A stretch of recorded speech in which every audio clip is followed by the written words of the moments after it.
مولانا روم نے فرمایا نا کہ یہ فساد گندم خوردن است، وقت پہ روٹی مل جانے کا فساد ہے، اور ہم جیسے طبقے کے لوگوں کو وقت پہ روٹی ملتی ہے تو کھا لیتے ہیں ٹائم پہ، اور نت نئے فسادوں میں مبتلا رہتی، روز ایک آفت میں مبتلا ہے، روز ایک آفت میں مبتلا ہے۔ یعنی ایک بزرگ سے کہا گیا کہ ایک نوجوان بہت گڑبڑ کر رہا ہے، کسی لڑکی کے پیچھے پڑ گیا ہے اور بہت پریشان کر رہا ہے، بہت گڑبڑ کر رہا ہے، تو انہوں نے فرمایا کہ اس کو کسی کمرے میں بند کر دو، دانا پانی سب بند کر دو، اس کو کھانا مت دو، پانی مت دو، بند رکھو اس کو، اور 3 دن کے بعد اس سے پوچھو کہ روٹی لائیں کہ بیٹی لائیں، کیا لائیں؟ تو اس کو بند کر کے رکھا گیا۔ اس نے کہا کہ بیٹی کو لے جا کے چولہے میں ڈالو، روٹی دو پہلے، پریشان ہوں۔ تو اس کو روٹی دی گئی، اب روٹی کھا کے ڈکار لیا تو بیٹی یاد آئی، سمجھے نہیں؟ تو فرمایا ای فساد گندم خوردن است، یہ ٹائم پہ روٹی کھانے کا نقصان ہے، سمجھے؟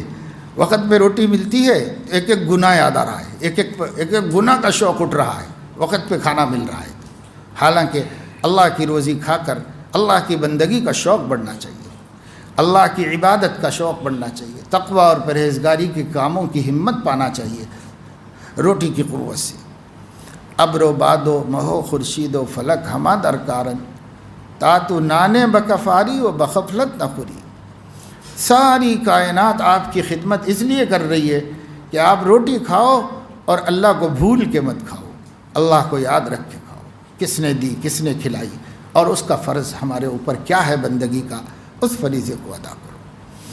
تو اس واسطے تکبر پیدا ہوتا ہے خوشحالی میں، آدمی چین سے سکون سے ہے، خوشحال ہے، وقت پہ کھا رہا، تو اب فرصت ہے تکبر کرنے کا، غرور کرنے کا، دوسرے کو حقیر سمجھنے کا۔ کیا ہوگا؟ ایک آدمی مزدوری کر رہا ہے، گڑھا کھود رہا ہے، اس کے بازو میں ایک دوسرا گڑھا کھود رہا ہے، وہ اس کو کیا حقیر سمجھے، وہ اس کو کیا حقیر سمجھے، لیکن ایک مولوی صاحب دوسرے مولوی صاحب کو حقیر سمجھ رہے اس لیے کہ چھاؤں میں روٹی مل رہی ہے، اس لیے دوسرے کو حقیر سمجھ رہے، دوسرے کو ذلیل سمجھ رہے۔ کیوں بھائی؟ اللہ نے آرام سے رکھا تو اس کا تقاضا یہ تھا کہ اور زیادہ شکر گزار ہوتے، اور زیادہ بندگی ہمارے اندر پیدا ہوتی، لیکن نہیں، ایسا نہیں ہے۔ تو اس واسطے تکبر جو ہے وہ بڑی بری بلا ہے، شیطان ابلیس مردود ہوا تکبر کی وجہ سے، اور ہم بھی مردود ہوتے ہیں تکبر کی وجہ سے۔ لیکن میرے عزیزو، تکبر پیدا ہوتا ہے، پتہ نہیں چلتا، کیونکہ جن لوگوں کو معلومات ہوتی ہیں ان لوگوں کو ان کا نفس دھوکہ دیتا ہے، میں تکبر نہیں کر رہا ہوں، میں تکبر سے تھوڑی بول رہا ہوں ایسا، میں تکبر کی وجہ سے نہیں کر رہا ہوں، تو خود ہی بیمار ہے اور خود ہی تشخیص کر لیتا ہے، یعنی خود ہی اپنی تشخیص کر لیتا ہے۔ تو اسے کیسے پتہ چلے کہ وہ متکبر ہے یا نہیں ہے؟ اپنے دعووں میں عمر بھر متکبر رہا، اور تکبر بڑھتا ہی چلا جا رہا ہے، اور اسی تکبر پہ مر جاتا ہے۔ اللہ کے سامنے دل کا تزکیہ کر کے نہیں آیا، پاک کر کے نہیں آیا دل۔ تزکیہ بھی نبیوں کی ذمہ داری ہے، یعلمہم الکتاب والحکمت ویزکیہم۔ تزکیہ فرائض میں سے ہے انبیاء کے کہ لوگوں کا تزکیہ کریں، کفر سے، شرک سے، بدعت سے، خرافات سے، رسوم سے، اور اندرونی اور بیرونی معاصی سے اور برائیوں سے تزکیہ کریں۔ یہ صفات رذیلہ ہیں، یہ مہلکات باطنی ہیں، اس کا نام تزکیہ باطن رکھا، مہلکات باطنی ہیں۔ باطن کی مہلکات کو نکالو، اس میں سے ایک ایک کو نکالو، اس کے ایک ایک کو نکالو۔ تو جب ہم پہلا مرحلہ ہے اس کی کوشش کریں جتنی ہو سکے کہ شہوت کی، اس کے ساتھ ساتھ جس چیز کی فکر کرنی ہے وہ کبر، غرور، نخوت، اس کی نفی کرنی ہے۔ نفی تو ہو نہیں جائے گی، جتنی صفتیں ہمارے اندر اچھی ہیں یا بری ہیں ان میں سے ایک بھی ختم ہونے کے لیے نہیں، سب آخری سانس تک باقی رہنے کے لیے۔ جب اللہ پاک نے ہماری تخلیق میں اس کو رکھ دیا تو وہ کیسے نکلے گی؟ نکلے گی نہیں. جس کو اللہ نے رکھا اسے کون نکالے گا؟ تو وہ نکلنے والی صفت نہیں ہے. وہ صفات رہیں گی، لیکن ان صفات کو تھوڑا سا رخ بدلنا ہوتا ہے، ان کو تبدیل کرنا ہوتا ہے. اس کے لیے مسلسل مجاہدہ ہے، محنت ہے، کچھ دن کی کوشش ہے، اپنے بڑوں کی نگرانی میں، ان کے رائے مشورے سے تھوڑے دن کی ایک مسلسل نگرانی ہے. اس نگرانی کے بعد اس کا امالہ ہوگا، ازالہ نہیں ہوگا. امالہ کا مطلب جھکا دینا دوسرے سائڈ میں. جیسے خاردار درخت ہے رستے میں، اب وہ اکھاڑنا مشکل ہے، جلدی ہے، گزرنا ہے. لوگ کیا کرتے ہیں؟ اس کو کسی طریقے سے لپیٹ کے سائڈ میں دبا دیتے ہیں، دبا کے رستہ بنا لیتے ہیں، نکل جاتے ہیں. تو اکھاڑ کے پھینک دیا جائے تو اس کو کہتے ازالہ. اور اگر ایسے کہیں سائڈ میں دبا کے اپنا کام نکال لیا جائے اس کو کہتے امالہ. تو مشائخ فرماتے ہیں بری صفات کا ازالہ ممکن نہیں ہے، امالہ ہو سکتا ہے. سائڈ میں جھکا دو اس کو، سائڈ میں ایک سائڈ میں کر دو، دبا دو، تاکہ ہمارے بیچ میں ڈسٹرب نہ کرے، ہمارا رستہ بن جائے نکلنے کا. بس ایسے دبا لو. جب تک ہماری زندگی باقی ہے اس کو ایسا دبا کے رکھنا ہے. اور اگر ہماری زندگی تک ہم نے دبا لیا تو ازالے کی کوئی ضرورت نہیں ہے. اسی امالے سے کام چل جائے گا، ہمارا مقصد پورا ہو جائے گا، ہم اس کے ضرر سے بچ جائیں گے، یہ پورا ہو جائے گا مقصد. اس لیے یہ چاہنا کہ میرے اندر تکبر ہی نہ ہو، تو تکبر ہی نہ ہو تو بھئی ایک چیز کا آپ ازالہ چاہتے ہیں، ازالہ نہیں ہو سکے گا. تکبر کے جذبات، اس کا ملکہ، اس کی جڑیں رہیں گی ہمارے اندر. ہم اس کے اثر سے اپنے کو کیسے بچائیں؟ تو مقابلہ کرنا، اسے سائڈ میں دبانا، اور دبا کر کے تکبر کے تقاضوں پر عمل نہیں کرنا. تکبر کا تقاضے آگے آ رہے ہیں. تکبر ہی سے غیظ و غضب پیدا ہوتا ہے، بغض و حسد پیدا ہوتا ہے، شح اور بخل پیدا ہوتے ہیں. یہ سب اس کے بیٹے، پھر پوترے اور پر پوترے، سب اسی سے پیدا ہوتے چلے جا رہے ہیں. بیماریاں ایک نہیں، جیسے کہتے ہیں ہمارا خاندان آفتاب است. تو تکبر کا بھی پوری فیملی ایک سے بڑھ کے ایک اندھیرا ہے، ظلمت ہے.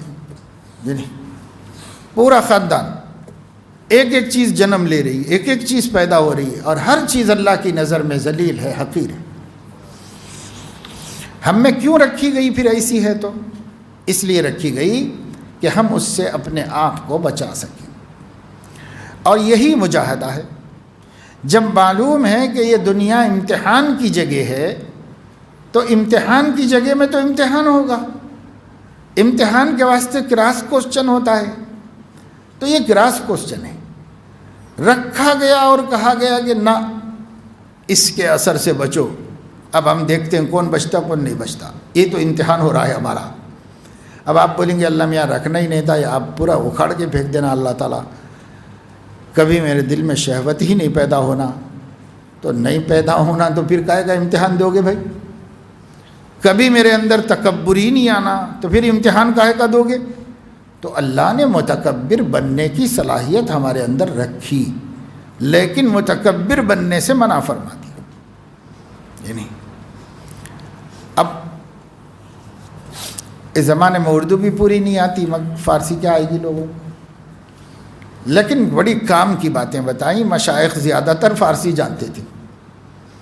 رشیا سے تعلق ہے 4 سلاسل کے مشائخ کا، اور وہ سب فارسی والے لوگ ہیں زیادہ تر. ان کی زبانیں، فارسی کسی زبان میں ایسی تھی جیسے کسی زمانے میں جیسے آج کل انگریزی ہے، ایسے کسی زمانے میں سب پڑھے لکھے لوگوں کی زبان فارسی تھی. تو فارسی میں کہہ رہے ہیں کہ اللہ والے کہ برسرے قعر دریا تختہ بندم کر دئی، باز می گوئی کے دامن تر نشد ہوشیار. کیا مطلب یہ ہے ایک تختے پہ مجھے باندھ کے دریا میں پھینک دیا ہے، اور حکم یہ مل رہا ہے کپڑے بھیگنے نہ پائیں، خیال رکھنا. یہ حکم مل رہا ہے. یہ حال ہے دنیا میں ہمارا. یہ دنیا میں اللہ نے ہر مخالف ایمان چیز رکھ دی ہے اور ہر اللہ سے غافل کرنے والا منظر رکھ دیا ہے اس دنیا میں, اور اس دریا میں ہم کو ڈال دیا ہے. اور حکم یہ ہو رہا ہے اللہ کو کبھی نہ بھولنا, کبھی شیطان کی پیروی نہ کرنا, صرف ہماری چاہت کے مطابق جینا. تو اسی کو امتحان کہا جاتا ہے. اس لیے اس سے گھبرانے کی ضرورت نہیں, امتحان ایسا ہی ہوتا ہے. آپ لوگ بچے پڑھے ہوں, دینی تعلیم دنیاوی جو بھی پڑھے ہوں گے, ایگزام تو دیے ہے نا, تو امتحان کیسے ہوتا ہے؟ امتحان ایسا ہی ہوتا ہے, ہم کو کنفیوز کر دیا جاتا ہے. استاد نے پڑھایا ایک طرح اور جو ایگزامینر ہے وہ پوچھتا ایک طرح, دوسری طرح, کہ ہمارا دھیان ہی ادھر نہ جانے پائے جو اصل کتاب میں ہم نے پڑھا تھا.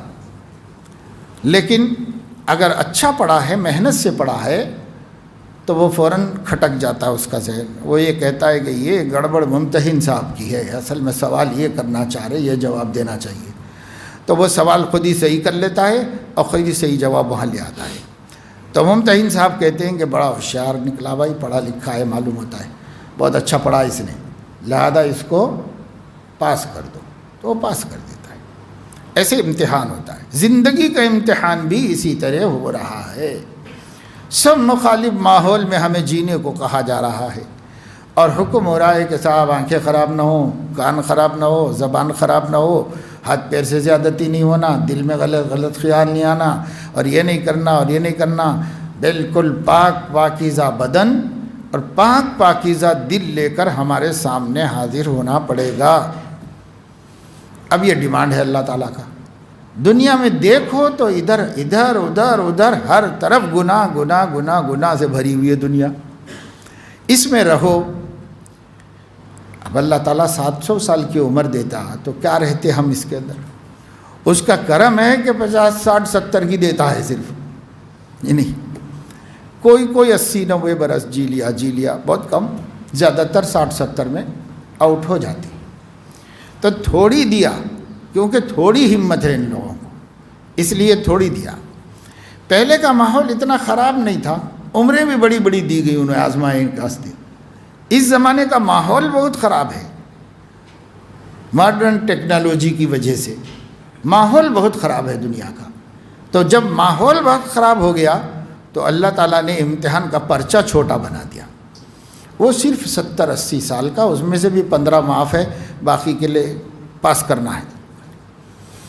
کیا کرنا ہے امتحان یہی کرنا ہے, جن چیزوں کو وہ منورات کہتا ہے اسے اپنے اندر پیدا کرنا, اس پہ چلنا, قائم رہنا.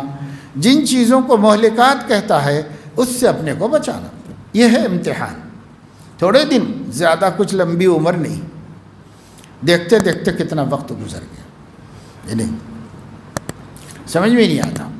ہر شخص دیکھ لے بھائی اس کی اب زندگی کتنی ہے, اتنی ہے. کسی کی 60, کسی کی 70, کسی کی 50, کسی کی 40, کسی کی 30. تو کیسا گزری؟ ہوا ختم. جیسے ہوا نکل جاتی ہے ایسے زندگی نکل گئی, کچھ پتہ ہی نہیں چلا. اب سوچتا ہے کہ ارے وہ کام کر لیتا تو اچھا تھا, یہ کر لیتا تو اچھا تھا, یہ کر لیتا تو ابھی کیا کر سکتا ہے. جو وقت کرنے کا تھا وہ گزر گیا. لیکن اللہ کو راضی کرنے کے لیے چند لمحے بھی مل جائیں تو کارآمد ہو جائیں گے. اور جب راضی کر لے تو اس کے بعد سے جب تک موت نہیں آ جائے گی کہ موت اپنے ہاتھ میں نہیں ہے. اور آخری کے چند لمحات ہم طے نہیں کر سکتے کون سے چند ہیں. معلوم ہوتا تو خوب زندگی بھر انجوائے کر کے, نفس و خواہش کی تکمیل کر کے عین وقت پہ اللہ میاں کی گائے بن جاتی تھی. پر معلوم نہیں ہے نا کہ وہ کب آئے گی موت, یہ نہیں معلوم ہے. جب نہیں معلوم ہے تو جب اللہ ہدایت دے, توفیق دے, توجہ دلائے, جب اللہ دل میں بات ڈالے, ایک روشنی چمکے کہ بھائی ہم غلط راستے پہ جا رہے ہیں, ہم کو صحیح راستہ چاہیے, تو وہیں پر توبہ کر لو اور وہیں پر اپنے آپ کی اصلاح شروع کر دو. اب اس کے بعد سے جتنی زندگی بچی ہے پھونک پھونک کے قدم رکھو, ہوشیاری سے, سمجھداری سے ایک ایک دن گزارو. اس کو کہتے اصلاح کرنا, تربیت کرنا. سمجھ سمجھ کے زندگی گزارنا، پھونک پھونک کے قدم رکھنا، غافل نہیں ہونا، سمجھدار رہنا، چوکنا رہنا، تو اس کی ہمیں کوشش کرنی چاہیے۔ تو اس کی کوشش کا نام ہے اصلاح التربیت۔ تو کبر اور غضب، عجب، کبر اور عجب، یہ اللہ کو بالکل نہیں پسند ہے، اس کو ہمیں زائل کرنا